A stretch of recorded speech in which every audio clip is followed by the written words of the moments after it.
मेरा नाम नवीन है। अब मैं बूढ़ा हो चुका हूँ, लेकिन कुछ यादें ऐसी होती हैं जो उम्र भर इंसान का पीछा नहीं छोड़ती। जब आंखें बंद करता हूँ तो बचपन के वो दिन सामने आ जाते हैं, जैसे ये कल की बात हो। हमारा एक छोटा सा घर था, मिट्टी की दीवारें, टपकती हुई छत और दिल में बहुत सारा डर। हम 6 भाई बहन थे, 5 बहनें और मैं, इकलौता भाई, और उन सब में सबसे बड़ा। जब मेरा बाप मरा तो मैं सिर्फ 8 साल का था। एक दिन माँ मुझे स्कूल से लेने आई। मैं खुद ही वापस आया तो देखा कि घर के बाहर औरतें बैठी रो रही थीं। माँ ने मुझे सीने से लगाया और बस इतना कहा, अब तुम ही मेरे सहारा हो नवीन। बस मुझे ये पता नहीं था कि ये सहारा क्या होता है, लेकिन इतना जान गया था कि अब सब कुछ बदल चुका है। माँ ने सिलाई कढ़ाई, दूसरों के कपड़े धोना, बर्तन मांजना सब कुछ किया, बस हमारे पेट भरने के लिए। और मैं पहले एक बच्चा था, फिर धीरे धीरे जिम्मेदारी बन गया। 5 बहनों की आंखों में उम्मीद थी। उनकी हंसी सजीव थी, लेकिन मेरी जिंदगी गहरी थी। मैं पढ़ना चाहता था, मुझे स्कूल जाना अच्छा लगता था, लेकिन मुझे ये पता था कि किताबों से पेट नहीं भरता। चौथी क्लास में था जब मैंने स्कूल के साथ साथ कपड़ों पर प्रेस करना भी शुरू कर दिया। दिन में पढ़ाई करता और स्कूल से लौटकर प्रेस भी करता, और फिर रात को बहनों के साथ एक कोने में चुपचाप बैठ जाता। माँ अक्सर कहती, नवीन, पढ़ लिख कर बड़े आदमी बनना, लेकिन याद रखना तुम्हारे बाद इन 5 बहनों का कोई नहीं है। ये सुनकर मैंने कभी कोई शिकायत नहीं की, ना कोई सवाल। मेरे हम उम्र बच्चे गली में क्रिकेट खेलते थे और मैं चुपचाप खिड़की के सामने कपड़े प्रेस करता। एक दिन जब मैं अपने बोर्ड के एग्जाम दे रहा था, माँ को बुखार था। मैं स्कूल से आकर उनके माथे को छुआ, वो बहुत गर्म था। माँ ने मेरी तरफ देखकर कहा, नवीन, एक दिन तुम टीचर बनोगे। भगवान करे कि तुम भी टाई लगाकर स्कूल जाओ और बोर्ड पर लिखो। मैंने कहा, और मेरी बहनें? वो कहने लगी, भगवान करे तो उनका सहारा बने। ये मेरी माँ की इच्छा थी और मैं उनकी ही इच्छा बनकर जीने लगा। बोर्ड के बाद मैंने पढ़ाई नहीं छोड़ी, लेकिन साथ में अब मैं एक स्कूल में भी काम करने लगा। कभी झाड़ू लगाता तो कभी क्लासरूम साफ करता, बस ताकि पैसों की कमी ना हो। मेरे जूते में छेद हो जाते थे, लेकिन बहनों की चप्पल नई होती थी। यही मेरी खुशी थी। एक रात बहनें आपस में गप्पे लड़ा रही थीं। सबसे बड़ी बहन सोनिया ने कहा, भाई को कहीं बाहर भेज देते हैं, दुबई या सऊदी अरब, फिर हम सब की जिंदगी बदल जाएगी। मैं खामोशी से दरवाजे के पास बैठा सुन रहा था। माँ ने तुरंत कहा, नवीन कहीं नहीं जाएगा, हमें वो यहीं पर चाहिए। ये सुनकर मुझे पहली बार ये एहसास हुआ कि मेरी मौजूदगी किसी के लिए सुकून है। वक्त चलता रहा जैसे चलता है। मैंने अपना बीए पूरा किया और आखिरकार मेरी मेहनत रंग लाई।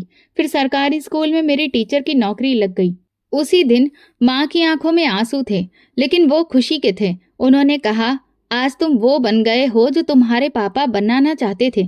सरकारी स्कूल में टीचर की नौकरी मिली तो लगा जैसे बरसों की मेहनत का फल मिला हो। माँ ने वो दिन दिवाली की तरह मनाया। मेरे हाथ में सैलरी का पहला लिफाफा आया तो मेरे हाथ में इतने पैसे देखकर मैं खुद को बड़ा आदमी समझने लगा। लेकिन जब उस लिफाफे को खोला और माँ के हाथ में रखा तो चुपचाप माँ की नजर बहनों की तरफ उठी। अब उनके नसीब का वक्त आ गया है नवीन। अब तुम इनके बाप भी हो और भाई भी। सैलरी ज्यादा नहीं थी, लेकिन माँ को भरोसा था कि बेटे की नौकरी सब कुछ बदल देगी। पहले महीने ही मैंने माँ को सिलवाया हुआ सूट सलवार दिया। बहनों के लिए छोटे मोटे तोहफे दिलवाए। उनके चेहरे पर चमक देखी। वही मेरे लिए तनख्वाह की असली उम्मीद थी। लेकिन माँ की आंखों में कुछ और ही था, कुछ दूर की फिक्र। सोनिया 16 की हो गई थी। संतोष का लड़का बाहर से आया हुआ है, बात करके देखो, शायद कोई बात बन जाए। उसके रिश्ते की बातें शुरू हो गईं। हर हफ्ते माँ कहीं न कहीं पर बात करती, लेकिन हर बार यही जवाब आता, लड़की तो अच्छी है, लेकिन दहेज में क्या देंगे। मैं कभी चुप होकर सुनता तो कभी दिल में कुछ खलबलाने लगता। माँ की जुबान रुक रुक कर चलती, हम गरीब लोग हैं, सिर्फ आशीर्वाद दे सकते हैं। एक बार एक साहब मेरी बहनों को देखने आए। माँ ने कपड़े प्रेस किए, खाना बनाया, बहनें अच्छे से तैयार होकर बैठी। वो चले गए तो माँ ने कहा, कहते हैं कि 2 तोले सोना, फ्रिज और मोटरसाइकिल भी चाहिए। माँ, मेरी पूरी सैलरी मिलकर भी इन तीनों में से कुछ भी नहीं आएगा। जानती हूँ बेटा, लेकिन सोनिया भी कब तक बैठी रहेगी। शादी की उम्र, ससुराल के सपने, ये सब कुछ मेरी बहनों के लिए कहानी बन चुके थे। मैं जहाँ भी रिश्ते देखता, हर जगह एक ही सवाल होता, दुल्हन के साथ क्या दे रहे हो। एक दिन मैं स्कूल से वापस आया तो माँ चुपचाप बैठी हुई थी। संतोष के घर वालों ने कह दिया है कि बिना सामान के शादी नहीं करेंगे। मैंने खामोशी से पानी पिया और कमरे में जाकर बिस्तर पर लेट गया। दिल में कुछ टूट सा गया था। अगले दिन स्कूल के हेडमास्टर से कुछ पैसे उधार मांगे। वो मेरी आदत जानते थे। बोले, नवीन, सोच कर लेना, कर्ज लेना आसान होता है लेकिन चुकाना बहुत मुश्किल। पर बहन की शादी का सवाल था, इज्जत का सवाल था। इस तरह मैंने पहले कर्ज लिया, फिर दूसरा, तीसरा, और देखते ही देखते सोनिया की शादी हो गई। सादगी से हुई, लेकिन मुझे पता था कि सादगी के पीछे छिपे हुए कर्ज के पीछे कितनी कड़ियां जुड़ी हुई हैं। सोनिया के ससुराल वालों ने शादी के बाद कहा, शुक्र है कुछ तो दिया। मैंने सर झुका लिया, न बोल सका न कुछ सुन सका। बाकी 4 बहनें अभी बाकी थीं और रिश्ते वाले हर बार एक नई लिस्ट लेकर आते थे। माँ हर बार कहती, हम और क्या कर सकते हैं। एक दिन मेरे दोस्त कबीर ने कहा, अरे यार, तू कब शादी करेगा, तेरी भी तो उम्र निकल रही है। मैंने मुस्कुराकर बोला, जब सब बहनों के लिए फर्ज अदा कर दूंगा। अभी मेरे पास फुर्सत नहीं है। माँ तो कुछ कहती होगी ना। कहती है, पहले बहनों की फिक्र करो, बाद में अपनी। फिर दूसरी बहन का रिश्ता तय हुआ। इस बार दहेज में अलमारी, बेड और एलईडी टीवी की मांग हुई। मैंने सुना तो हंसने लगा। ये तो जैसे खरीदारी की लिस्ट है।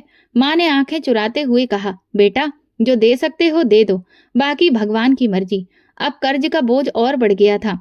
लेकिन बहन की विदाई के बाद जब वो माँ को मुड़कर देखती है तो लगा कि शायद ये आंसू कर्ज से ज्यादा कीमती थे। तीसरी बहन की शादी पर मैंने सोना गिरवी रखवाया। चौथी की शादी पर मैंने मोटरसाइकिल बेच दी। 5वीं की शादी पर तो मैंने तनख्वाह के आखिरी कागज तक गिरवी रखवा दिए। और इस तरह 5 बहनें अपने घर की हो गईं। जब 5 बहनें अपने घर को चली गईं तो माँ ने एक शाम चाय के साथ कहा, नवीन, अब तुम्हें भी घर बसा लेना चाहिए। अब ये घर बहुत सुनसान लगने लगा है। मैं चुप रहा। कमरे की खिड़की से बाहर देखते हुए सिर्फ इतना बोला, माँ, कर्ज अभी बाकी है। माँ बोली, कर्ज तो जिंदगी भर रहेगा, मगर तेरे सर पर छत तो होनी चाहिए जो तेरी हो। पत्नी तुम्हारे दुख की साथी बनेगी।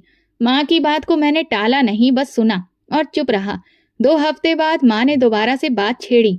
मेरी सहेली की बेटी सीमा अच्छी लड़की है, अगर तुम तैयार हो तो बात आगे बढ़ाऊं। आंटी का घर हमसे ज्यादा गरीब था। सीमा पढ़ी लिखी थी, नरम मिजाज की, लेकिन मुझे ये रिश्ता किसी मजबूरी के जैसे लगता था। फिर भी माँ की खुशी के लिए मैंने हाँ कर दी। माँ को बस ये भरोसा था कि पत्नी घर की होनी चाहिए, समझदार हो। मैंने भी ज्यादा सवाल नहीं किया। शादी बहुत ही साधारण तरीके से हुई। आंटी ने 2 जोड़ी कपड़े, एक गैस चूल्हा और एक कुकर देकर अपनी बेटी को विदा कर दिया। दिल में कुछ खटका, लेकिन जुबान बंद रखी। सीमा हमारे घर आ गई। वो बात कम करती थी, सुनती ज्यादा थी। हर वक्त माँ के साथ लगी रहती, घर के कामों में भी साथ देती। लेकिन दिल का वो हिस्सा जो मोहब्बत देना जानता था, वो शायद कहीं और ही उलझा हुआ था। पहले दिन ही माँ ने धीरे से मेरे कान में कहा, तुम्हारी पत्नी है, नई दुल्हन है, उसके साथ नरमी से पेश आना। मैंने धीरे से सर हिला दिया, लेकिन अंदर ही अंदर कुछ खोखला सा था। उसका कोई भी दहेज नहीं था, न बेड, न किचन सेट और न सोने का कोई जेवर। हर वो चीज जिसे मैं सालों से बहनों की शादी में लेता देखता आया था, अब मेरी अपनी शादी में कहीं भी दिखाई नहीं दे रही थी। एक दिन जब मोहल्ले के पुराने दोस्त ने मुझसे हंसकर मजाक में कहा, नवीन, दुल्हन के साथ क्या क्या आया है, मैं चुप हो गया। उसी दिन पहली बार दिल में चुभती हुई चोट लगी। सीमा ने किसी दिन मेरे लिए बिरयानी बनाई। मैंने चखी और बस इतना कहा, ये सब कुछ भी तुम्हारी माँ के दहेज के जैसा है, बिल्कुल बिना स्वाद का। उसने कुछ भी नहीं कहा, चुपचाप बर्तन उठाकर किचन में चली गई। माँ ने बाद में कहा, नवीन, वो तो बेचारी है, तुम्हारे साथ निभाने आई है। उसका इसमें क्या कसूर है कि उसके माँ बाप ने कुछ भी नहीं दिया। कसूर वही है माँ कि वो खाली हाथ आई है। मैंने बहनों की शादी में दुनिया भर का सामान दिया था, किसी ने खाली हाथ नहीं अपनाया, और मैं सब कुछ बर्दाश्त करके खाली हाथ अपना लिया। माँ ने मुझे ध्यान से देखा, जैसे कहना चाहती हो कि ये कौन बोल रहा है, मेरा बेटा या कोई और। वक्त गुजरता रहा। सीमा हर दिन कोशिश करती रही कि घर का सुकून बना रहे, लेकिन मेरी बातें, मेरे ताने उसके सब्र को लगातार आजमाते रहे। मैंने कभी खुलकर प्यार नहीं जताया और ना ही कभी कुछ अच्छा कहा। वो मेरे लिए सिर्फ एक औरत थी जो मेरी जिंदगी का हिस्सा तो बन गई थी, लेकिन दिल का नहीं। फिर एक दिन माँ ने बताया, सीमा उम्मीद से है। मैंने हैरत से उसकी तरफ देखा, फिर सिर हिलाकर कमरे में चला गया। 9 महीने गुजरे। एक दिन अस्पताल से फोन आया, बधाई हो, आपको बेटी हुई है। मैंने फोन बंद कर दिया, बस्ता उठाया और स्कूल चला गया। ना अस्पताल गया और ना ही बच्ची को देखा। शाम को माँ ने बताया, बच्ची बहुत प्यारी है, बिल्कुल तुम्हारे जैसी आंखें हैं। तो क्या करूंगा, बेटा होता तो शायद खुशी भी होती। सीमा ने बेटी का नाम माही रखा। वो उसके आसपास ऐसे घूमती रहती जैसे वो कोई खजाना हो। मैंने कभी उसे गोद में नहीं उठाया, ना ही कभी माही को प्यार से बुलाया। एक बार माँ ने मुझे झकझोरते हुए कहा, तुम्हारी बेटी है, तुम्हारा ही खून है, कुछ तो प्यार दिखाओ। प्यार? मैं तो बारिश चाहता था, बेटी का क्या फायदा। सीमा ने तब भी कुछ नहीं कहा, बस माही को अपनी गोद में लिया और अंदर कमरे में चली गई। मैं शाम को बाहर बैठकर चाय पीता रहा, जैसे कुछ खास नहीं हुआ। मोहल्ले की औरतें देखने आईं, बेटी मुबारक हो, और मैं जबरदस्ती मुस्कुराकर कहता, ठीक है। दिल में चुभन बढ़ती जा रही थी, हर चीज में कमी महसूस होती। पत्नी की खामोशी, बेटी की मौजूदगी, सब कुछ एक बोझ लगने लगा था। माही के पैदाइश के बाद घर में खामोशी आदत हो गई थी। सीमा सुबह से शाम तक बस माही के आगे पीछे घूमती, काम संभालती, और मैं नौकरी, कर्ज और अपनी उलझनों में ही उलझा रहता। लेकिन इस रूटीन को तोड़ने में ज्यादा वक्त नहीं लगा। दूसरी बार जब सीमा उम्मीद से हुई तो माँ ने हल्की सी खुशी के साथ कहा, शायद अब की बेटा हो जाए, घर में रौनक आ जाएगी। मैं ठंडे लहजे में बोला, उम्मीद की बात है, लेकिन ये भी पहले जैसा ना हो जाए। सीमा ने कुछ भी नहीं कहा। वो पहले ही जान चुकी थी कि मैं किस सोच के साथ सांस ले रहा हूँ। वही दिन गुजरे, उसका पेट का उभार बढ़ा और मेरी खामोशी और ज्यादा गहरी होती चली गई। 9 महीने बाद जब दूसरी बेटी की पैदाइश की खबर मिली तो मैं अस्पताल के रास्ते में बैठा एक पुरानी फाइल के पन्ने पलट रहा था। डॉक्टर ने आकर बताया, बधाई हो, एक और बेटी हुई है। माँ और बच्ची दोनों स्वस्थ हैं। मेरे चेहरे पर कोई भी भाव नहीं था। मैंने खामोशी से कागजों को समेटा और बिना अंदर जाए अस्पताल से बाहर निकल आया। शाम को माँ ने दरवाजा खोला, मेरा चेहरा देखा और धीरे से बोली, बेटा भी भगवान की देन होता है और बेटी भी। माँ, ये सब बातें अच्छी तब लगती हैं जब सिर्फ सुनी जा रही हों, खुद पर बीते तो बहुत जलन होती है। माँ ने मेरे चेहरे की तरफ देखा, कुछ कहना चाही, फिर खामोश हो गई। सीमा की कोख से दूसरी बेटी भी आ गई और मैं उसी दिन से दोनों बेटियों से अजनबी की तरह रवैया रखने लगा। माही अब 2 साल की हो गई थी और नई पैदा हुई बेटी भी अब अपनी माँ की गोद में थी। मेरे लिए दोनों सिर्फ एक बोझ और एक जिम्मेदारी थी। एक दिन मैं स्कूल से आया तो माँ ही दरवाजे पर खड़ी थी। छोटे हाथों में पानी का गिलास था। मैंने गिलास पकड़ा और तेज लहजे में कहा, गिर जाएगा, ये काम बड़ों का है। वो डर गई, पीछे हटी और सीमा उसे अपने साथ ले गई। माँ पास बैठी हुई थी, बोली, बच्ची है, अपने पिता से प्यार चाहती है, ना कि डांट। प्यार बेटे से होता है माँ, बेटियों से तो सिर्फ खर्च बढ़ जाते हैं। माँ ने अपने पल्लू को ठीक किया और कहा, बेटियों को जब तुम ही नहीं अपनाओगे तो फिर दुनिया क्या करेगी। उन दिनों माँ की तबीयत खराब रहने लगी थी, कभी कमर में दर्द, कभी बुखार। मैं दवाई उनके लिए खरीद कर लाता, लेकिन वक्त अब उनके हाथ से निकल रहा था। वो अक्सर कहती, तुम दिल से बहुत कठोर होते जा रहे हो नवीन, भगवान तुम्हें नरमी दे। मैं जवाब देता, माँ, वक्त ने नरम रहने की इजाजत कब दी है। कुछ महीनों बाद माँ बिस्तर से ना उठ सकी। मैंने स्कूल से छुट्टी ली, डॉक्टर बुलाया, दवा लेकर आया, लेकिन वक्त की मार से कोई नहीं बचा। माँ एक रात खामोशी से इस दुनिया से चली गई। माँ के जाने के बाद अब घर में सिर्फ 4 लोग ही रह गए थे, मैं, सीमा और 2 छोटी बेटियां। सीमा ने माँ के लिए शांति पाठ करवाया। कुछ दिनों तक मोहल्ले की औरतें भी आती रहीं, लेकिन मैं अंदर से पूरा खोखला हो चुका था। माँ मेरे अंदर जो थोड़ी बहुत नरमी कायम रखने की कोशिश करती थी, वो भी अब वक्त के साथ दफन हो चुकी थी। अब सीमा की आंखों में डर था। वो पहले भी मेरी खामोशी से डरती थी, अब मेरे व्यवहार से सहमी रहती। बेटियां भी दिन ब दिन खामोश हो रही थीं। जब मैं घर आता तो वो दोनों एक दूसरे का हाथ पकड़कर एक कोने में बैठ जाती। माही अब 3 साल की हो गई थी और छोटी वाली हेमा मुश्किल से 1 साल की। एक बार माही ने आंगन में खेलते हुए मेरी चप्पल पहन ली और हंसते हुए बोली, पापा देखो, आप जैसी लग रही हूँ। मैंने कठोर लहजे में बोला, निकालो मेरी चप्पल, ये कोई खेलने की चीज नहीं है। सीमा ने तुरंत आकर उसे उठा लिया। चलो माही, तुम्हारे पापा अभी बहुत थके हुए हैं। ऐसा लगता था जैसे हर दिन मैं कोई ना कोई कमी निकाल लेता था, जिससे सीमा को एहसास दिलाता कि वो कुछ नहीं दे सकती है मुझे। और अब सिर्फ बेटियों की लाइन लग रही है। बेटियों के बीच गुजरते दिन मेरे लिए एक रोज नया बोझ बनते जा रहे थे। माही अब स्कूल जाने लगी थी और छोटी हेमा भी बोलने लगी थी। दोनों बहनें घर में खेलती, हंसती और मुझसे बात करने की कोशिश करती, लेकिन मैं हर बार दीवार बनकर खड़ा हो जाता। एक शाम स्कूल से वापसी पर मैंने अपना बैग टेबल पर रखा और सोफे पर बैठ गया। सीमा ने मुझे पानी का गिलास दिया। मैंने एक घूंट पिया और सामने बैठी माही को देखा, जो अपनी कॉपी में रंग भर रही थी। ये सब किस काम के? ना इनके पास दहेज होगा और ना इनका बाप कुछ दे सकेगा, फिर सिर्फ बोझ बढ़ता जा रहा है। सीमा ने धीरे से कहा, भगवान ने जो दिया है उसका धन्यवाद दो। धन्यवाद दूं? मैं हंसने लगा। 2 बार भगवान ने दिया और दोनों बार बेटी। तीसरी की नौबत आई तो शायद वही देगा जो मुझे वारिस मिल सके। उसी रात मैं देर तक बैठा कुछ सोचता रहा। फिर अगले दिन स्कूल में अपने कलीग विनोद से बात की। मैं दूसरी शादी करना चाहता हूँ। वो चौंक गया। क्यों? पहली बीवी तो जिंदा है और अगर वो चाहेगी तो तलाक दे दूंगा और नहीं चाहेगी तो खामोशी से उसे रहना पड़ेगा।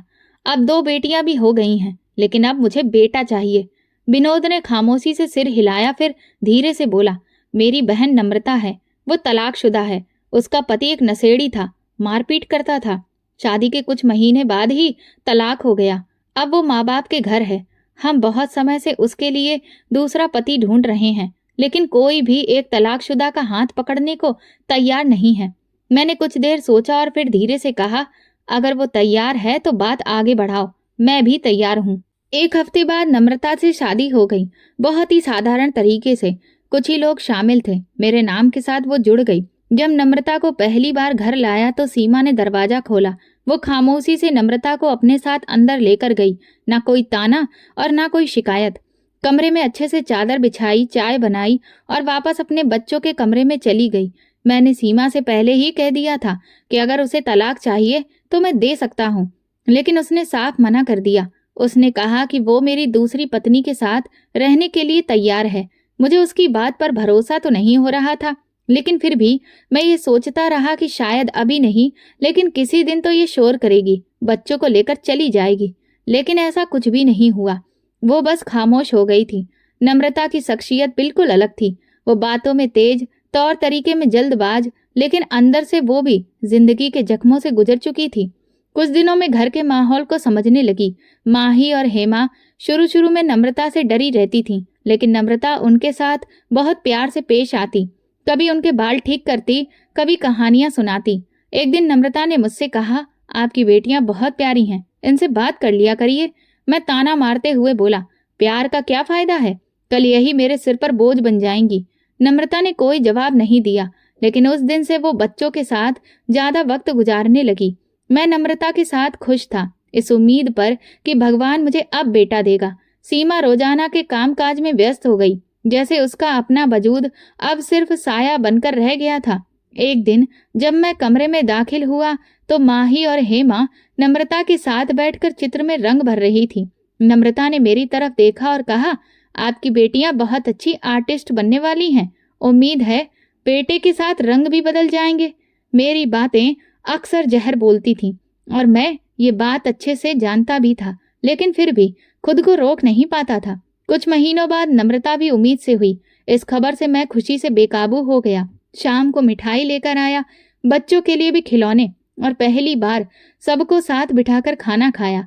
सीमा ने खामोशी से मेरी तरफ देखा, जैसे बरसों बाद किसी अजनबी चेहरे को पहचानने की कोशिश कर रही हो। रात को नम्रता ने कहा, आप आज बहुत खुश लग रहे हैं।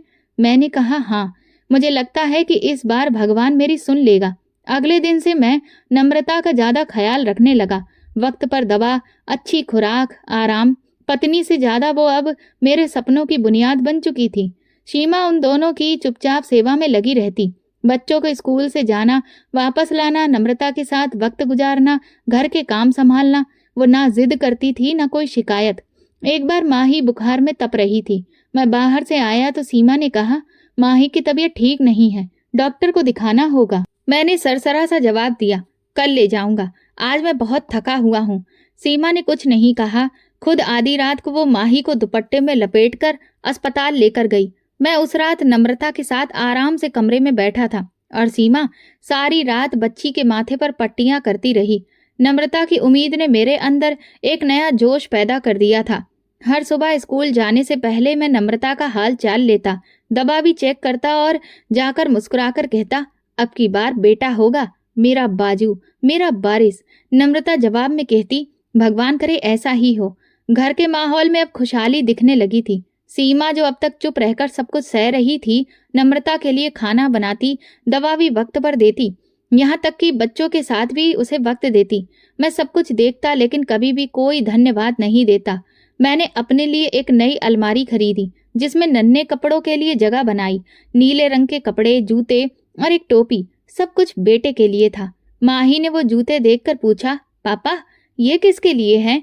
मैंने कहा, तुम्हारा भाई आएगा, वो पहनेगा। हेमा ने भी पीछे से कहा, तो क्या हम नहीं पहन सकते? मैं बिना उनकी तरफ देखे बोला, ये सिर्फ लड़कों की चीजें हैं। कुछ महीने बाद नम्रता की तबीयत खराब हुई। मैं तुरंत अस्पताल लेकर गया। डॉक्टर ने बताया, मुमकिन है कि जुड़वा बच्चे होंगे। अभी पूरी तौर पर नहीं कह सकते, लेकिन आप सावधानी बरतिए। ये सुनकर मेरे दिल में एक अजीब सी सिहरन और खुशी दोनों एक साथ जागे। मैंने नम्रता को तसल्ली दी, चाहे जुड़वा हो, भगवान बस बेटे दे दे। वक्त गुजर गया। मैं कई जगह पर जाकर मन्नतें मांगता रहा। कभी किसी बाबा से ताबीज लेता तो कभी किसी बड़े मंदिर के पंडित से खास पूजा करवाता। आखिरी दिन आया तो मैं नम्रता को अस्पताल लेकर गया। ऑपरेशन थिएटर में ले जाते वक्त उसने मेरा हाथ पकड़कर कहा, आप नाराज तो नहीं होंगे? जो भी हो, भगवान की मर्जी होगी। मैंने उसके हाथ पर हाथ रखकर कहा, बस मेरी प्रार्थना भगवान सुन ले, बस यही ख्वाहिश पूरी हो जाए। 2 घंटे के बाद नर्स बाहर आई।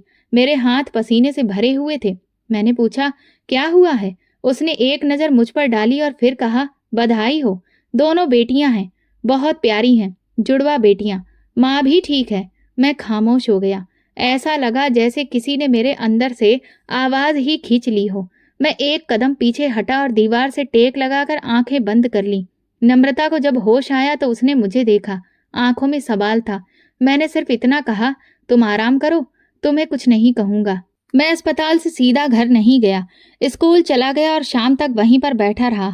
सीमा, नम्रता और जुड़वा बेटियों को जब घर लेकर आई तो पूरा घर बच्चों की आवाजों से गूंजने लगा। माही और हेमा खुश थीं, नन्ही बहनों को देखकर उछल रही थीं। सीमा ने चादर में दोनों बच्चियों को लपेटा और फिर कमरे में आकर कहा, देखिए, भगवान का आशीर्वाद है। मैंने उसकी तरफ देखा और फिर आंखें फेरी। ये कोई आशीर्वाद नहीं है, बल्कि मेरी मुश्किलें हैं। सीमा खामोशी से बेटियों को लेकर वापस चली गई। अब घर में 4 बेटियां थीं। हर तरफ कपड़ों का ढेर, बोतलें, खिलौने और रोने की आवाजें। नम्रता और सीमा दोनों व्यस्त हो गईं। दिन रात बच्चों में गुजारने लगा। मैं घर के अंदर ज्यादा वक्त गुजारने से बचने लगा। स्कूल के बाद देर तक बाहर बैठा रहता, कभी किसी दोस्त के घर तो कभी किसी और जगह। एक दिन माही मेरे पास आई, हाथ में कागज था। पापा, स्कूल से मुझे स्टार मिला है, देखिए।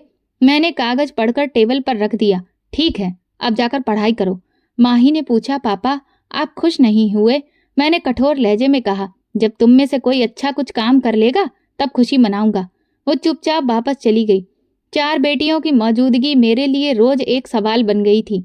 स्कूल में बैठा रहता तो हिसाब किताब करता, कितने कपड़े लगते हैं, कितनी फीस चाहिए, खाने का खर्च, दवा, स्कूल, किताबें और फिर शादियों का बोझ अलग। मेरे अंदर से हर रोज एक ही बात बोलती थी, तुम्हारे पास सिर्फ जिम्मेदारियां हैं, कोई सहारा नहीं है। घर आता तो हर तरफ बच्चों की आवाजें होती। कभी माही कहती, पापा देखिए मेरी नई कॉपी। कभी हेमा, पापा आज मैंने स्कूल में गाना सुनाया था। और बाकी छोटी बच्चियां मेरे आसपास घूम रही होती, लेकिन मेरे कान उन आवाजों से भर गए थे। मुझे वो शोर लगता था जिससे भागने का कोई रास्ता नहीं था। नम्रता और सीमा थक चुकी थी। सीमा पहले से ही खामोश मिजाज थी, अब और ज्यादा ढली हुई थी। हर सुबह बच्चियों का नाश्ता, स्कूल, कपड़े, नहाना और दोपहर का खाना संभालती। नम्रता छोटी बच्चियों के साथ जुड़ी रहती। दोनों बीबियां घर चलाती थीं और मैं सिर्फ गुजारा करता था। एक शाम जब मैं गेट से बाहर आया, माही ने दरवाजा खोलकर मुस्कुराकर बोली, पापा आपके लिए हमने तस्वीर बनाई है, देखिए। मैंने तस्वीर देखे बिना ही कहा, पहले पानी लेकर आओ। माही ने तस्वीर नीचे रखी और दौड़कर किचन में गई। पानी लेकर आई, लेकिन मेरे हाथ में गिलास देते वक्त जरा सा पानी गिर गया। अंधी हो गई हो क्या? गिलास भी पकड़ना नहीं आता? मैं चिल्लाकर बोला। वो घबरा गई और तस्वीर के कागज पर पानी गिर गया। ये मेरी तस्वीर खराब हो गई, वो बोली, लेकिन मैं पलटकर कमरे में चला गया। नम्रता ने कहा, माही सारा दिन वही तस्वीर बना रही थी, सिर्फ आपके लिए। मेरे पास वक्त नहीं है फिजूल की चीजों के लिए। मेरे दिमाग में कुछ और चल रहा था। दिमाग में सच में कुछ और ही चल रहा था। हफ्तों से एक ख्याल मेरे साथ सोता जागता था, एक आखिरी रास्ता, एक हल जो मुझे उन सब बोझ से छुटकारा दिला सकता था। पहले उसे ख्याल समझा और फिर अब वो फैसला बन चुका था। एक दिन मैंने सीमा से कहा, कल छुट्टी है, बेटियों को बाहर ले चलेंगे, नदी के किनारे। सीमा ने हैरत से देखा, आप खुद कहीं लेकर जा रहे हैं? हाँ, वक्त देना चाहिए उनके लिए। माँ ही खुशी से उछल पड़ी, पापा हमें लेकर चलेंगे क्या सच में? हेमा ने तुरंत कहा, मैं अपना रंग बिरंगा दुपट्टा पहनूंगी। छोटी बच्चियां कुछ समझ न सकी, लेकिन माँ ही सबको एक एक करके हिदायत दे रही थी कि कौन क्या पहनेगा, कैसे तैयार होंगे। घर में कई दिन बाद खुशी सी दिख रही थी, लेकिन वो खुशी सिर्फ उनके लिए थी। मेरे अंदर खामोशी थी, एक प्लान था। अगले दिन मैंने सुबह नाश्ता किया, सबको तैयार होने के लिए कहा और गाड़ी निकाली। सीमा और नम्रता दोनों ने साथ चलने की इच्छा जताई, लेकिन मैंने मना कर दिया। आज सिर्फ बेटियों के साथ वक्त गुजारना चाहता हूँ, कुछ यादें बनानी हैं। सीमा ने कोई एतराज नहीं किया, बस एक बार माही के बाल ठीक किए और धीरे से बोली, पापा का कहना मानना, सबकी देखभाल करना। रास्ते में बेटियां गाने गुनगुना रही थीं, एक दूसरे से हंस हंस कर बातें कर रही थीं। मैं खामोश था, सिर्फ गाड़ी चला रहा था।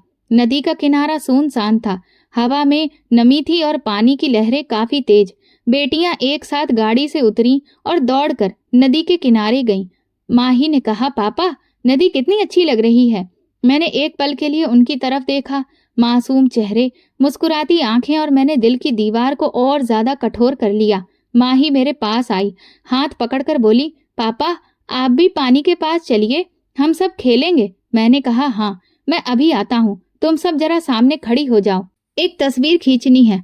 सारी बेटियां खुशी से एक लाइन में खड़ी हो गईं। लहरें उनके पीछे शोर कर रही थीं। मैं एक एक करके उनके पास गया, उनके सर पर हाथ रखा और फिर पहली को धक्का दे दिया। वो चिल्लाकर पानी में गिरी।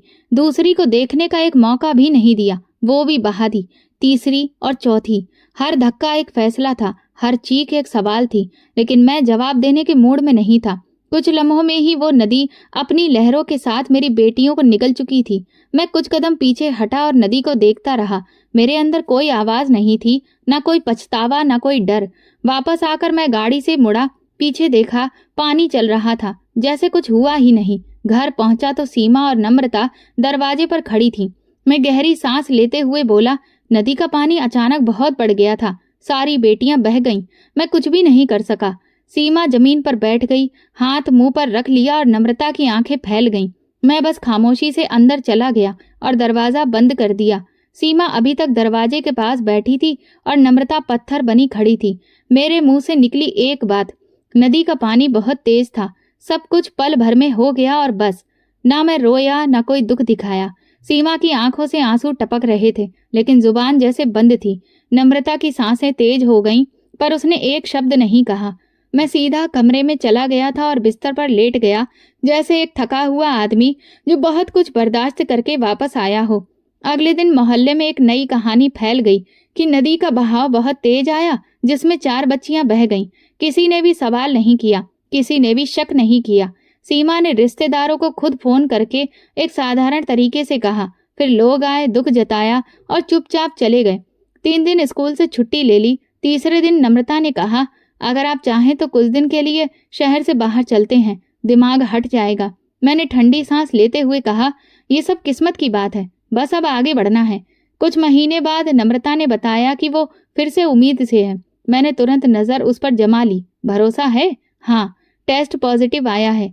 मैंने इस बात में सिर हिलाया और बिना कुछ कहे घर से बाहर निकल गया। सीमा ने जब सुना तो कुछ देर के लिए पत्थर रह गई, फिर बस इतना बोली, भगवान सब ठीक करे।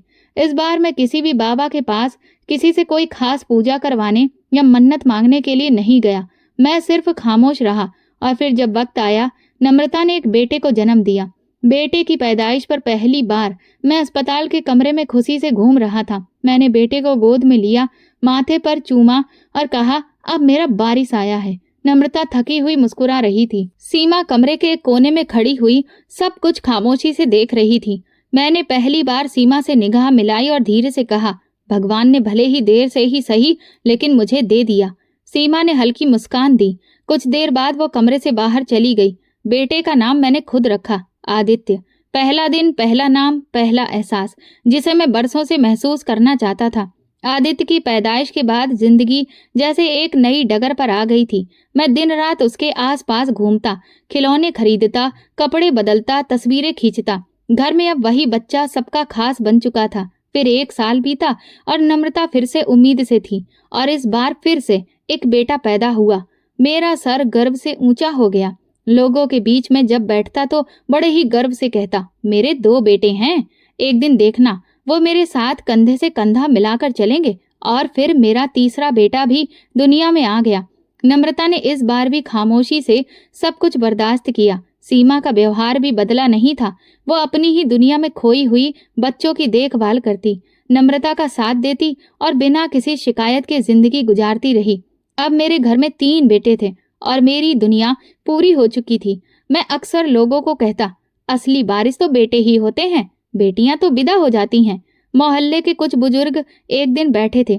किसी ने पूछा, तुम्हारी 4 बेटियां थी ना? मैंने कंधे उचकाते हुए कहा, किस्मत की बात है, पानी ले गया सबको। ये जवाब मेरे लिए रट्टी रटाई बात बन चुकी थी। मैं ज्यादा कुछ सोचता नहीं था।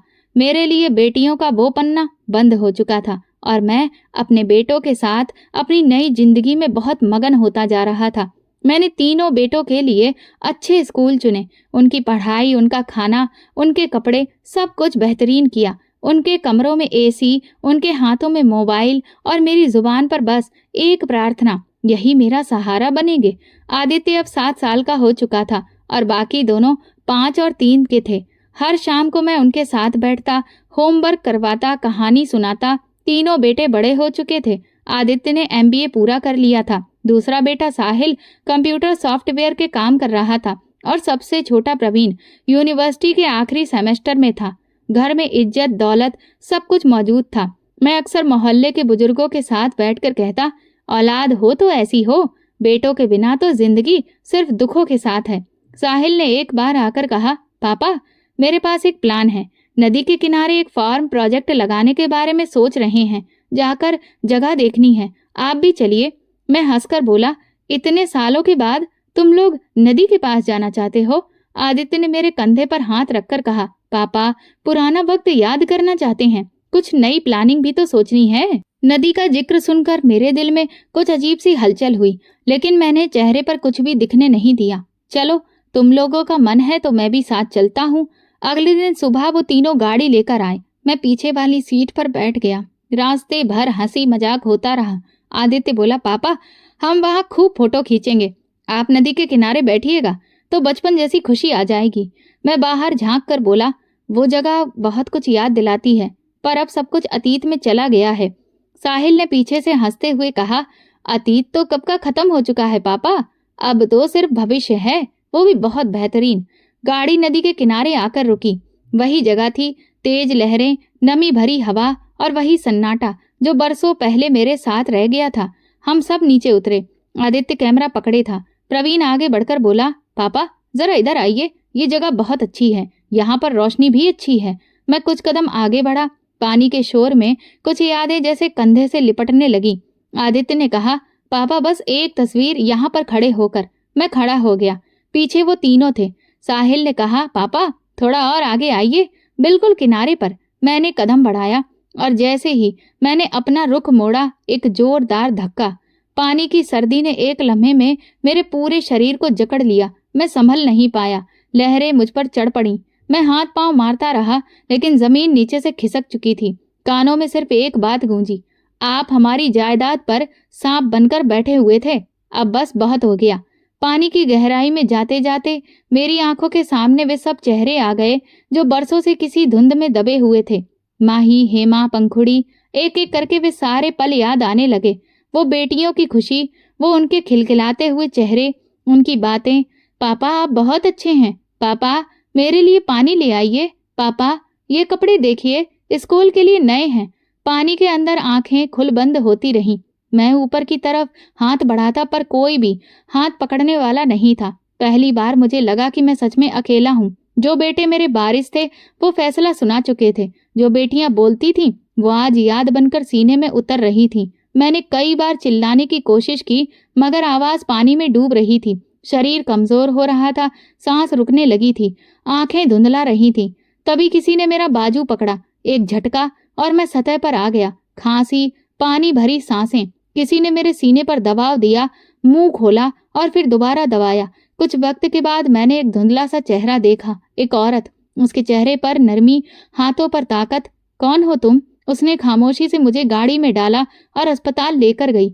जब आंख खोली तो मैं हॉस्पिटल के कमरे में था। नर्स कुछ लिख रही थी। मैंने धीरे से पूछा, मुझे बचाया किसने है? नर्स बोली, एक लड़की थी, एनजीओ चलाती है, उसी ने तुम्हें अस्पताल में एडमिट करवाया है। मेरे मन में सिर्फ एक सवाल था, क्यों? कमरे का दरवाजा खुला, वही दुपट्टा डाले लड़की अंदर आई। उसके चेहरे पर वही सुकून, लेकिन आंखों में मानो कुछ साफ हो। मेरी आंखें अभी तक धुंधला ही देख रही थी, लेकिन वो चेहरा पूरी तरह से अजनबी होकर भी किसी सपने के जैसे लग रहा था। मैं बेड पर लेटा हुआ, सांस चढ़ी हुई थी और वो लड़की कुर्सी पर बैठी थी, दुपट्टा सर पर लिए खामोशी से मुझे देख रही थी। मैंने जुबान खोली, तुम कौन हो? उसने नजर नीचे करके कहा, इंसानियत के नाते मैंने आपको बचाया है। इंसानियत? मैंने तंजिया हंसी के साथ कहा, दुनिया में अभी भी ऐसी बातें बाकी हैं? वो चुप हो गई। मैं दोबारा सवाल किया, तुम्हारा नाम क्या है? इस बार उसने सर उठाकर मेरे चेहरे की तरफ देखकर कहा, पंखुड़ी। जैसे वक्त के दरवाजे पर जोरदार धक्का पड़ा, दिल रुक सा गया, हाथ अचानक से कांपने लगे। नहीं, ये मुमकिन नहीं हो सकता। जी, मेरा नाम पंखुड़ी ही है, आपकी छोटी बेटी, जिसे आपने नदी के किनारे आखिरी धक्का दिया था। मेरे गले से आवाज नहीं निकली, जुबान ठंडी हो गई, शरीर रुक सा गया था। मैं तो तुम, बाकी 3 बहनें? वो चली गईं और मैं बच गई। मैंने आंखें बंद की। पंखुड़ी की आवाज तब जैसे मेरे कानों में घुल रही थी। एक अजनबी इंसान जो नदी के किनारे वॉक कर रहा था। उसने मुझे बहते हुए देखा, उसने हाथ बढ़ाया और मुझे किनारे पर खींच कर लाया। मेरी सांसें बंद हो रही थीं, लेकिन वो नहीं रुका। मुझे गाड़ी में लेकर अस्पताल लेकर गया। फिर मेरे अंदर से सवाल निकलने लगे। उस इंसान का नाम दिलीप था। वो अपनी पत्नी के साथ रहते थे, दोनों बेऔलाद थे। उसी दिन भगवान ने उन्हें एक बेटी दे दी। मैं खामोशी से सुनता रहा। उन्होंने मेरा नाम नहीं बदला, पंखुड़ी ही रखा। मेरे बचपन में बताई गई बातें, मेरी याददाश्त के कुछ टुकड़े तब उन्होंने लिख कर रखे। वो कहते थे, एक दिन शायद तुम्हें अपनी असली पहचान मिल जाए। फिर उन्होंने मुझे अच्छे स्कूल में पढ़ाया। दिलीप अंकल हमेशा कहते थे, तुम मेरी प्यारी बेटी हो और हमेशा एक अच्छी बेटी बनकर जियो, बदले की आग में नहीं। मैंने उनकी बात मानी, ग्रेजुएशन कंप्लीट किया, फिर पीएचडी, और आज मैं एक यूनिवर्सिटी में लेक्चरार हूँ और साथ में एक एनजीओ भी चलाती हूँ। क्या और बाकी बहनें? 3 बहनें नदी में चली गईं, सिर्फ मैं बची थी, वो भी इत्तेफाक से। मेरा सिर झुक गया, हाथ की उंगलियां कांपने लगीं। और तुमने मुझे क्यों बचाया? वो बोली, अगर मैं आपकी तरह नफरत करती तो आप आज जिंदा नहीं होते। मैं तो तुम्हें भूल चुका था, तुम कैसी हो? मैं खुद ही सब कुछ भूल चुकी थी। दिलीप अंकल ने कभी मुझे मजबूर नहीं किया, बस एक दिन उन्होंने मुझे सब कुछ याद दिलाया। एक बूढ़ा इंसान जो अपनी बेटियों को खुद ही नदी में बहा दे, वो कभी भी सुकून से नहीं जी सकता। वो मुझे हमेशा यही कहते थे, जब वक्त आए तो तुम उसका सामना करना। मैंने उसके चेहरे पर नजर डाली। वो पंखुड़ी थी, वही जिसकी मुस्कुराहट मेरे हाथों दफन हो गई थी। तुमने मुझे क्यों नहीं छोड़ा? इसलिए कि मैं बेटी थी। बेटियां मार सकती हैं, लेकिन माँ बाप से नफरत नहीं कर सकती। मेरे आंसू बहने लगे। तुमने मुझे माफ कर दिया, जिस दिन बचाया उस दिन माफ कर दिया। और तुम्हारी माँ सीमा, उसे कुछ पता है? हाँ, उन्हें सब पता है। मैं उनसे मिलने गई थी और वो जानती हैं कि आप बच गए हैं। और किसने बचाया है? मैंने सिर झुकाकर कहा। तो फिर वो क्यों? क्योंकि आपकी कहानी अब पूरी हो चुकी है। बेटे अब अपनी मर्जी से जी रहे हैं, उनके पास वक्त नहीं है। और तुम यहाँ क्यों हो? सिर्फ ये देखने के लिए आई हूँ कि आपको कुछ एहसास हुआ भी है या नहीं। सब कुछ हुआ, जो नहीं होना चाहिए था वो सब हुआ। पंखुड़ी उठ खड़ी हुई। अब मैं चलती हूँ। आपको रहने के लिए जगह चाहिए तो फिर आप एनजीओ में आ सकते हैं, जिसकी बुनियाद एक पिता के धोखे पर नहीं बल्कि एक बेटी की हिम्मत पर रखी गई है। तुम मुझे वहां पर जगह दोगी? वो मेरा नहीं, भगवान का घर है, वहां सबके लिए जगह है, यहाँ तक कि आपके जैसे लोगों के लिए भी दरवाजा खुला है। वो बाहर जाने लगी तो मैंने अचानक आवाज दी, पंखुड़ी। वो पलटी। बेटी, तुम मेरी बेटी हो? उसने सिर हिलाया। आपकी छोटी बेटी जिसे आपने भुला दिया, लेकिन भगवान ने नहीं, वो दरवाजा पार करके चली गई और मैं खामोश कमरे में अकेला रह गया। आंखों में वही नजर लिए, दिल में अपने गुनाहों का बोझ लिए, और शायद पहली बार मेरे दिल ने बेटी कहा। एनजीओ के दरवाजे पर पहुंचा तो उसके बोर्ड पर लिखा था, उम्मीद, बेसहारा बच्चों और लोगों की उम्मीद। ये एक नई शुरुआत थी। मैं पहली बार उस बिल्डिंग में जा रहा था जिसकी बुनियाद मेरी नफरत और पंखुड़ी की कुर्बानी पर रखी गई थी। अंदर जाते हुए दीवारों पर रंगीन तस्वीरें थीं, बच्चों के हाथों से बनाए गए पोस्टर। हर कोने में एक एहसास सा था। एक नौजवान लड़की मेरे पास आई। वो शायद मुझे पहचान गई। आप नवीन साहब हैं? पंखुड़ी दीदी आपका इंतजार कर रही हैं। मैं खामोशी से उसके पीछे चला गया। ऑफिस के दरवाजे पर पहुंचकर मैंने दस्तक दी। अंदर से पंखुड़ी बोली, आ जाइए, दरवाजा खुला है। मैं अंदर गया। वो कुर्सी पर बैठी थी। सामने की टेबल पर फाइल रखी थी और एक कप चाय का रखा था। उसने मुझे देखकर धीरे से कहा, बैठिए। मैं कुर्सी पर बैठ गया। नजर झुकी हुई थी, लेकिन दिल में एक हलचल थी। ये जगह तुमने बनाई है? हाँ।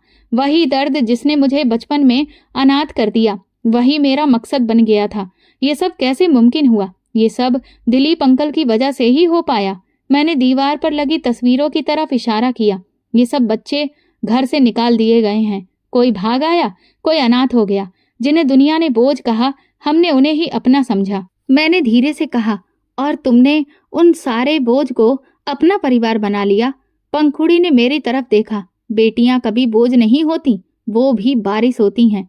ये बात मुझे जिंदगी ने सिखाई है। अगर मैं भी माँ की कोख से बेटा बनकर निकलती तो शायद आज आपकी बारिश नहीं होती, बल्कि मुजरिम बन चुकी होती। मैंने गहरी सांस ली। मैंने तुम्हें पहचानने में बहुत देर कर दी, लेकिन पहचान लिया, यही काफी है। तुम्हें कभी गुस्सा नहीं आया? आया, बहुत आया। लेकिन दिलीप अंकल ने कहा था, नफरत सिर्फ तब खत्म होती है जब माफ किया जाए। मैंने आपको बचाकर खुद को आजाद कर दिया। और तुम्हारी शादी, तुम्हारा बेटा, मेरा कोई बेटा नहीं है। यही बच्चे मेरे बारिश हैं। जब मैं नहीं रहूंगी तो ये संस्थान उनके हाथों में होगा।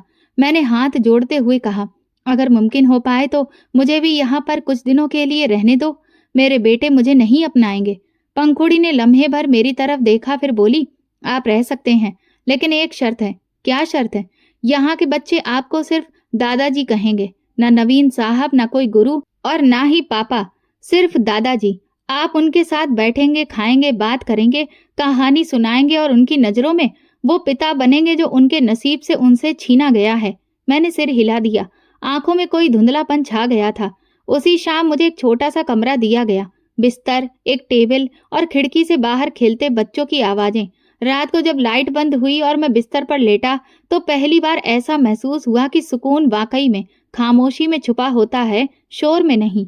अगली सुबह जब मैं बाहर निकला तो एक छोटा बच्चा मेरे पास आया। दादाजी, नाश्ता हमारे साथ करिए। मैंने उसके सिर पर हाथ रखकर कहा, चलो चलते हैं। खाने के बाद पंखुड़ी आई। हाथ में फाइल थी। ये बच्चों का शेड्यूल है। अगर आप चाहें तो दिन में उनके साथ स्टोरी टाइम रख सकते हैं।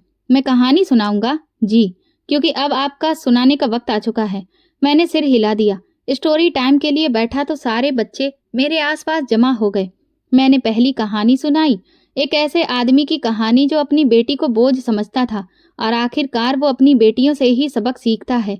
कहानी सुनाने के बाद एक बच्चे ने पूछा, दादाजी, वो आदमी आखिर में खुश हुआ या उदास? मैंने कहा, उसे सच समझने की ताकत मिल गई थी, वो काफी था। वक्त ने एक बार फिर करवट ली और मैं एक बार फिर उस मोड़ पर खड़ा हूँ जहाँ न वापसी का कोई रास्ता है, न साथ चलने वाला कोई। एनजीओ में कुछ महीने गुजरने के बाद पंखुड़ी ने मुझसे कहा, आपको बेहतर सुविधाओं की जरूरत है और यहाँ बच्चों की जगह सीमित है। मैंने सिर हिलाया। वो जानती थी कि मैं क्या सोच रहा हूँ। मैं अब बोझ नहीं बनना चाहता था, किसी पर भी नहीं, यहाँ तक कि उस बेटी पर भी नहीं जो मेरी गलतियों को सहकर भी खामोश रही। ओल्ड एज होम में मेरा कमरा छोटा है, लेकिन खिड़की से धूप आती है। कभी कभार पक्षियों की आवाज भी सुनाई देती है। यहाँ रहने वाले सब अपने अपने किसी को लिए बैठे हैं, और मैं भी। जब पहली बार यहाँ पहुंचा तो गेट पर बैठे नौजवान ने सवाल किया, नाम क्या है? नवीन। कोई रिश्तेदार? मैंने कुछ देर सोचा और फिर धीरे से कहा, एक बेटी है, पंखुड़ी नाम है, वही मुझे लेकर आई। वो नौजवान बोला, बहुत सारे लोग तो बेटी की जगह बेटों का नाम लेते हैं, मगर छोड़ने फिर भी बेटियां ही आती हैं। ये बात जैसे मेरे सीने पर बोझ बनकर टिक गई। पत्नियों की बात करें तो सीमा अब इस दुनिया में नहीं, वो एक दिन खामोशी से चली गई। पंखुड़ी ने ही मुझे आकर बताया था, सीमा माँ आखिरी वक्त तक आपकी ही फिक्र करती रहीं। मैंने हाथ जोड़कर कहा, भगवान अब उसका हिसाब मुझसे लगाना। मैंने उसे दिया ही क्या था। नम्रता अपने बेटों के साथ एक अलग फ्लैट में रहती थी, जिसके दरवाजे अब मेरे लिए बंद हैं। साहिल और प्रवीण साल में कभी कभार एक बार मुझे फोन कर लेते हैं। आदित्य ने आखिरी बार सिर्फ इतना कहा था, पापा हमें आपसे नहीं बल्कि आपके फैसलों से दिक्कत है। मैंने खामोशी से सुना और फोन बंद हो गया। पंखुड़ी कभी कभार आती है, हाथ में कभी फलों का थैला तो कभी कोई नया कपड़ा या चप्पल। वो आकर पूछती है, आपकी कमर में दर्द तो नहीं है, दवा ली थी सुबह? और मैं सिर हिलाकर जवाब देता हूँ। एक दिन वो अपने साथ एक बच्ची को भी लेकर आई, 6-7 साल की होगी, हाथ में किताब थी। ये मेरे साथ एनजीओ में रहती है। इसकी माँ ने इसे छोड़ दिया था, अब ये मेरे साथ है। वो बच्ची मेरे पास आई और हाथ में किताब पकड़कर बोली, दादाजी आपको पढ़ना आता है? मैंने किताब लेकर कहा, हाँ कभी पढ़ाया करता था। तो फिर मुझे भी पढ़ाइए। पंखुड़ी मुस्कुराई, दादाजी आप सबको कहानी सुनाते हैं? मैंने बेटी को गोद में उठाया और धीरे से कहा, चलो आज मैं तुम्हें एक कहानी सुनाता हूँ, एक ऐसे इंसान की जो सारी जिंदगी गलत सोचता रहा और आखिर में उसे सच का पता चल गया। दिन गुजरते रहे। मेरे कमरे में एक छोटा सा कोना है जिसमें एक रैक रखा था जिस पर कुछ किताबें हैं और उसके बगल में कील पर लटकी एक पुरानी सी तस्वीर, पंखुड़ी की, छोटी उम्र की, जिसे दिलीप अंकल ने बचाया था। हर महीने के कुछ दिनों में पंखुड़ी आती है, दवा चेक करती है, मेरे कमरे की सफाई करती है, मेरी देखभाल करती है। एक दिन मैंने उससे कहा, तुम यहाँ क्यों आती हो? तुम्हारा तो सब कुछ खत्म हो चुका है मेरे साथ, क्योंकि बेटियां अपने माँ बाप से नफरत नहीं करती। ये सुनकर मैंने नजरें झुका ली। मैंने कहा, बेटी ये शब्द मेरे लिए सुकून जैसा है। उसने पूछा, और बाप के लिए क्या कहेंगे? ये शब्द तो किसी गुनहगार की याद दिलाता है। आप दादाजी नहीं, आप पिताजी हैं, लेकिन पिता बनने का अधिकार तभी मिलता है जब आप ये सीख लें कि औलाद क्या है। मैंने सीख लिया है पंखुड़ी, बस बहुत देर से सीखा, लेकिन दिल से सीखा, बस यही काफी है पापा। आखिरी बार जब वो आई तो मेरे बाल और भी ज्यादा सफेद हो चुके थे। उसने मेरे माथे पर हाथ रखा। कभी कभी सोचती हूँ, अगर आपने हमें नदी में धक्का नहीं दिया होता तो आज हम सब जिंदा होते। मैंने कहा, और शायद तुम इतनी मजबूत नहीं होती, शायद मैं पछताता भी नहीं। ये सच है कि तकदीर इंसान को तोड़ देती है, लेकिन ये भी है कि वहीं से उसे जोड़ना भी सिखाती है। तुम खुश हो पंखुड़ी? हाँ, क्योंकि मुझे पता है कि मैं किसी का बोझ नहीं बल्कि बहुत लोगों की ताकत हूँ। मैंने उस दिन पहली बार दिल से प्रार्थना की, भगवान करे कि हर बाप को ऐसी ही बेटी मिले। बस शर्त यह है कि वो अपनी बेटी को बोझ न समझे, हमेशा उसे अपना वारिस समझे। वो जाने लगी और फिर पलटकर बोली, पापा अब आपके दिल में कोई बोझ है? मैंने कहा, नहीं, अब सिर्फ तुम हो और तुम्हारे बचपन की आवाज। वो चली गई और मैं पहली बार अपने कमरे में अकेला नहीं था। मेरी आंखों से बहते हर आंसू अब जान चुके थे कि मैंने क्या किया था। मैं नवीन हूँ और मैं अब जान चुका हूँ कि बेटियां बोझ नहीं होती बल्कि बारिश होती हैं। वो माँ बाप की असली शान और जिंदगी की असली पहचान होती हैं। जो बेटियों को ठुकरा देते हैं, जिंदगी उन्हें उनका आईना जरूर दिखाती हैं। दोस्तों, आपको क्या लगता है कि नवीन ने जो अपनी बेटियों के साथ किया, उसकी असली वजह क्या रही? क्यों उसके दिल में बेटियों के प्रति नफरत पैदा हुई? और क्या वो सच में माफी के काबिल था? ये वीडियो केवल मनोरंजन के उद्देश्य से बनाया गया है। सभी पात्र काल्पनिक हैं। वास्तविक व्यक्तियों, जीवित मृत या वास्तविक घटनाओं से कोई समानता विशुद्ध रूप से संयोग है। किसी भी व्यक्ति, धर्म या जाति को ठेस पहुंचाने की मंशा नहीं है। अगर आपको हमारी कहानी पसंद आई हो तो प्लीज कमेंट करके जरूर बताएं और इस वीडियो को लाइक करें और शेयर करें और हाइप दें। चैनल पर नए हैं तो सब्सक्राइब करें और नोटिफिकेशन बेल दबाएं ताकि अगली अपडेट सबसे पहले आपको मिले। धन्यवाद।